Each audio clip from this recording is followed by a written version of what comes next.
tayo ngayon dahil bagyo. Ayan, yung nasigahan nyo. Ayan, salsuran ko. Sasakay tayo ulit sa bus natin papuntang kampo dahil hindi kaya magtrabaho dahil ang lakas ng ulan at delikado pag nagtrabaho tayo.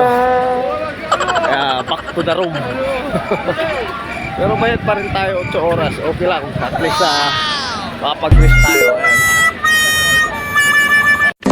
Shout out sa mga vlogger na ayaw magpalamang sa kapwa content creator. Takot silang malamangan sa pagkaano nila. Kaya mahirap yung mga ganyang tao. Mapriso ka! Natin. Good morning guys. Hindi lang ang pag-ibig at pagbubuti natin. Pati yung trabaho natin. Paano masabi? Natin sa ng tao. Ito yung po sa activity natin ngayong araw. Ito nag-isarong tayo dito. Oh my God! Wow! Hello!